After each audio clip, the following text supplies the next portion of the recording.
Happy New Year, ARK players, and I hope whatever you got up to, you had a fantastic New Year's. A new year is upon us, and it is going to be filled with lots of surprises in the world of ARK, and I hope you guys are ready. Of course, a lot of us are hoping for many new fixes for the game. We've got Unreal Engine 5.7 to look forward to, but in today's video, we are going to be talking about the big update that went live for ARK, which a lot of people were crying out for. Now, of course, the devs have actually been pretty hot on the patches, and considering they're on their Christmas break for, still a couple more days, they've actually been releasing patches, which is something that they don't normally do. So I'm kind of happy they're doing that. When we compare it to last year with Extinction, and then, Extinction was in a bit of a mess for 2 weeks, Wildcard have been releasing patches for Lost Colony. So if you guys do enjoy today's video, drop a like and subscribe. And in the comment section down below, do you have any New Year's resolutions? What are you hoping for in the world of 2026? And also, what are you hoping for ARK? Let's get in with the video. Now, yes, I did have a couple of days break over the new year, and as we enter the new year, we are going to be working extremely hard, bringing you guys some awesome content, and I'm going to try some things I've never done before on my channel, which I'm really looking forward to. My last video, obviously, was the content year-end review, so if you want to watch that, go and check out my last video I did, and we can have a little bit of a look of what a weird and wacky year of 2025 was for ARK. Right, so there is the brand new patch notes to go through, and this version was about 10 gigabytes to download, which is pretty big, considering, I mean, I don't know about you guys, but for some reason the update took ages to download. I think it was 10.5 gig. That was on Steam. So in the comments, let me know how big the update was for you on the console.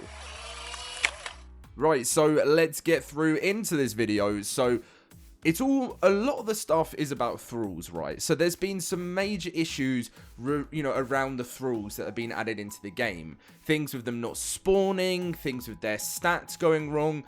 So thralls can no longer gain levels while possessed. This prevents a stat allocation issue that caused significant scaling, resulting in thralls becoming far stronger than intended.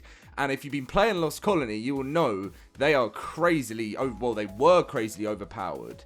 New and old thralls that did not have any possession-based levels are unchanged. Thralls that had previous level ups applied via possession will have their levels reset, needing to be reapplied, and stats redistributed to eliminate the exploit. Note, there is a known issue where previously bugged thralls will continually have their levels reset, needing to be reapplied on a cryo deployment or server restart. Also, after the first restart, the health stat will become not accurate on these thralls, lower than intended, but will be resolved in future restarts. We recommend not using a thrall that had previously had levels applied via possession. So I have to guess that this is a big call to people, because they're gonna have to wait till they can fix this. Unofficials should run their servers with fixed thrall stats to have high level reset, and stat distribution take place on the thralls that have incorrect scaling. So there's still some things in a way that need to be fixed, because they also released the patch which had Outpost fixes. Have you noticed a change of this in the game? And let me know. Thralls can no longer get swamp fever. Workbench on no longer checks for bobtail tails when combining, and they also fixed a couple of crashes. A few days before this, they increased the number of outposts, which we talked about recently because that was a major issue. Then when they did increase this, they then had to do some fixes for outposts, and they also fixed some exploits. Now on Christmas Day, they did work on some of the spawns, but it is still a massive issue, and someone who plays in the LoadedCrysis cluster, one of our most dedicated players, said he wasn't joking when he had to literally wipe out around about 300 Troodons in a lake, which is just absolutely crazy. So there is still an overspawning issue that Studio Wildcard need to fix, because this is causing servers to struggle in performance because the overspawns are so crazy. So it does mean that you need to have more often dino wipes because of the overspawn of creatures. So there are some bits that weren't actually on the Studio Wildcard Survive the Ark page. Sometimes you do need to, there is a patch that may have already gone live that you miss, because sometimes they don't get them all added on Survive the Ark straight away. But there was a fix for Outpost spawns on the Xbox. And then Dolly said, fix for Outpost not spawning. Players should see more of these now across Steam, PlayStation, Xbox, and Windows. I know, again, this has been a major problem. Again, all we can really hope for is wait for Wildcard to start. Basically, when they're back in office full time, then I'm sure they will be heads down in January on fixing some of the major Lost Colony issues.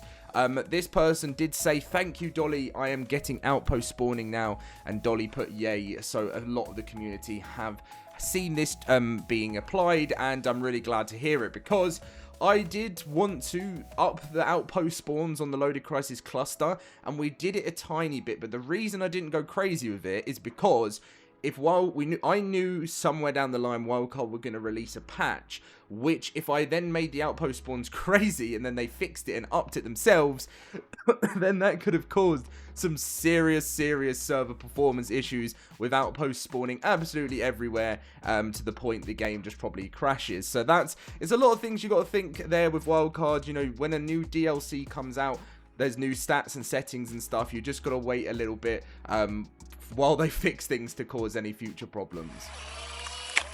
So anyway, ARK players, that is the full patch information. Let me know if it's everything you'd hope for. Now it's time to look forward into 2026. I can't believe 10 years ago it was 2016. Yeah, it's absolutely crazy how fast time's gone. But as we look into 2026, we've got lots of exciting stuff to come.